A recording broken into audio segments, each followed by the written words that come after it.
নমস্কার বন্ধুরা, নপুতন চ্যানেলে আপনাদের সবাইকে। ওয়াও, কি সুন্দর কেকটা হয়েছে।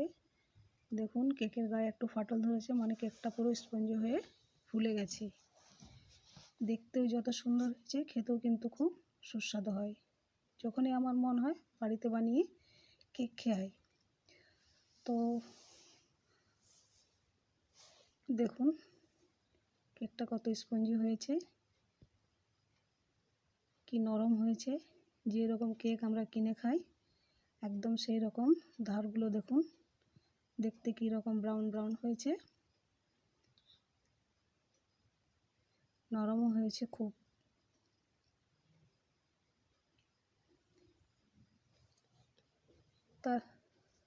তাহলে যখন দেখে নেওয়া যাক কীভাবে বানাচ্ছি আমি এই ফ্রুট কেক।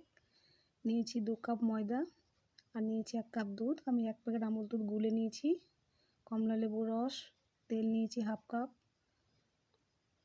বেকিং পাউডার, খাবার সোডা আর নিয়েছি কুচি করা নারকেল, একটু ভেজে নিয়েছি। এই নারকেলটা একটু কেটে নিয়েছি। আর নিয়েছি গুঁড়ো চিনি 1/2 কাপ। আর নিয়েছি গোলাপ জল। গোলাপ জল যদি আপনার হাতের সামনে না থাকে তাহলে কিন্তু দেবার কোনো দরকার নেই।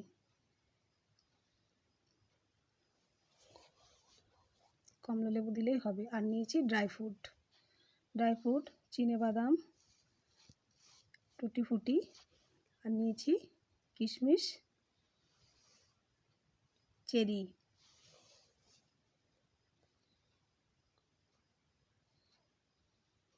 এই দেখুন একটা কেক টিন যদি বাড়িতে না থাকে তাহলে যদি কোনো দস্তার গোল বাটি থাকে তাহলে হবে। আমি এইবার কেক টিনটা রেডি করে নিচ্ছি। কেক টিনের মধ্যে তেল ভালোভাবে ব্রাশ করে দিচ্ছি। এবার একটু ময়দা এর মধ্যে ভালো করে ছড়িয়ে দিতে হবে, যাতে করে কেক টিনের গায়ে লেগে না যায়। দেখুন এইভাবে চারিপাশ ময়দাটা কিন্তু ছড়িয়ে দিতে হবে।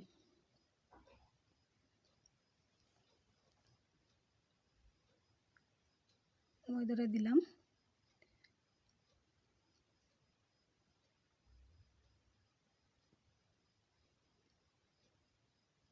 এবার আমি কমলা লেবুর রসের মধ্যে ড্রাই ফ্রুটগুলো 5 মিনিটের জন্য ভিজিয়ে রেখে দিচ্ছি।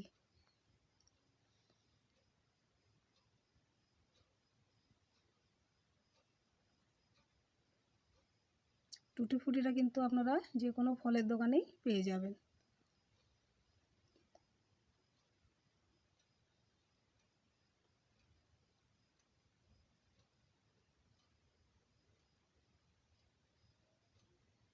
এবার কিশমিশগুলো দিয়ে দেবো এর মধ্যে। চেরিটা থাকলো গার্নিশের জন্য। এর মধ্যে দিলাম বেকিং পাউডার 1 চামচ, খাবার সোডা 1/2 চামচ। দেবার পর আমি এগুলো ভালোভাবে ময়দার মধ্যে মিশিয়ে নেব।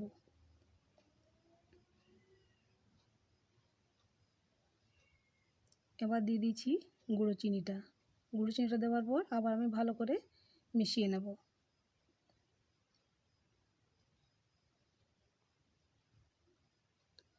এইবার আমি ক্যারামেলটা তৈরি করে নেব। 1/2 কাপ মতো চিনি দিলাম। কম আঁচে রেখেছি আমি ফ্রাই প্যানটা। দেখুন এইরকম অবস্থা এলে তখন নাড়াচাড়া করতে হবে।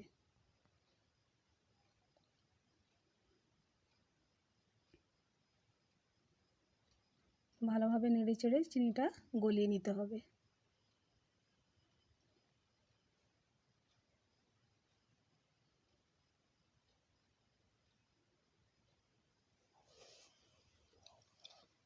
কালারটা কিন্তু যখন ব্রাউন হয়ে আসবে তখন গ্যাসটা অফ করতে হবে। তা না হলে যতক্ষণ না ব্রাউন হয় ততক্ষণ এইভাবে নাড়াচাড়া করতে হবে।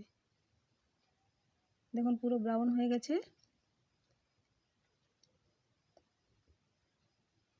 চারিপাশটা ভালোভাবে এইভাবে নেড়ে নিচ্ছি। এবার আমি গ্যাসটা অফ করে দিচ্ছি।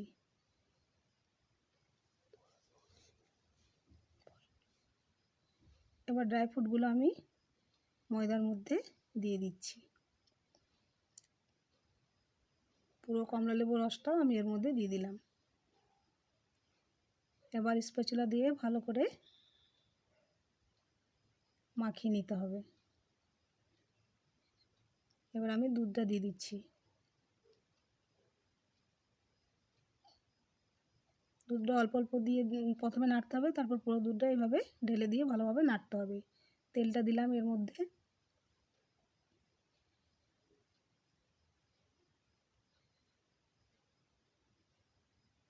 সমস্ত উপকরণ ভালোভাবে স্প্যাচুলা দিয়ে মিশিয়ে নিতে হবে। দেখুন ক্যারামেলটা কেমন জল জল করে পাতলা করে নিয়েছি, এটা দেখানো হয়নি। গ্যাসটা অফ করার পর আমি কিছুটা জল দিয়েছিলাম। স্প্যাচুলাটা কিন্তু একদিকেই ঘোরাতে হবে, কখনোই উল্টো দিকে নয়, তাহলে কিন্তু হাওয়া ঢুকে যাবে, কেকটা ভালোভাবে ফুলবে না। এইভাবে ভালো করে নেড়ে নিতে হবে। দেখুন ব্যাটারটা হবে এই রকম, না মোটা না পাতলা। ব্যাটারটা আমি তৈরি করে নিয়েছি। এবার গ্যাসটা অন করে আমি কুকারটা বসিয়ে রেডি করে নেব। এর মধ্যে আমি ছোটো কাপের 1 কাপ নুন দিয়েছি, একটা স্ট্যান্ড বসিয়ে রেখেছি। এবার ফুল আঁচে রেখেছি কুকারটাকে। এবার আমি ভেজে নেওয়া নারকেলগুলো এর মধ্যে দিয়ে দিলাম। এবার এর মধ্যে দিচ্ছি গোলাপ জল 4 ফোঁটা।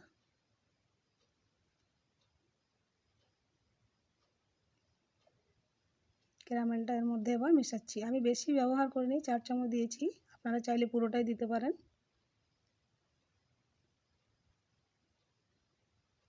ক্যারামেল দেওয়ার পর ভালোভাবে মিশিয়ে নিতে হবে। এবার আমি পুরো ব্যাটারটা কেক টিনের মধ্যে ঢেলে দিচ্ছি।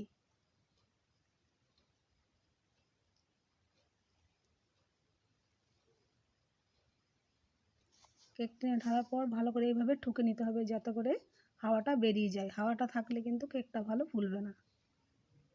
এইভাবে 2 হাত দিয়ে ভালো করে ঠুকে নিতে হবে। এবার চেরি দিয়ে আমি গার্নিশ করে নিচ্ছি।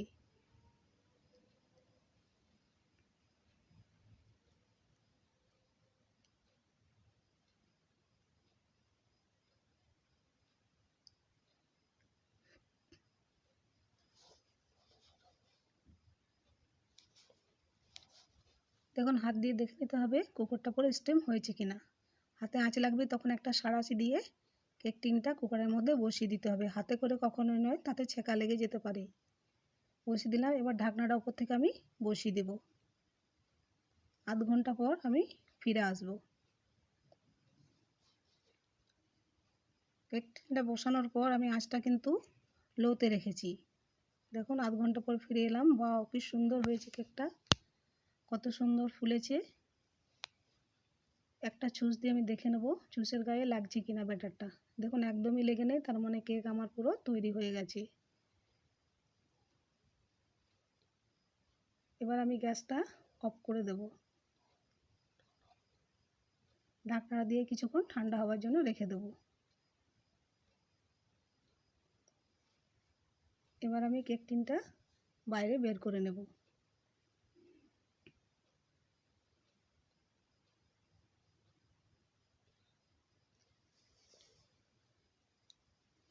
ছুরি দিয়ে ছাড়ানোর কোনো দরকার নেই।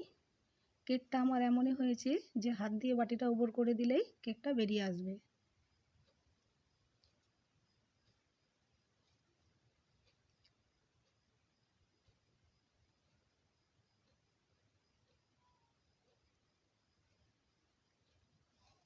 বাহ, কত সুন্দর নরম স্পঞ্জি কেক। তাহলে বন্ধুরা আপনারাও এইভাবে বানিয়ে কমেন্টে অবশ্যই জানাবেন যে কেমন লাগলো এভাবে বানিয়ে খেতে। আমি আপনাদের কেটে দেখাচ্ছি।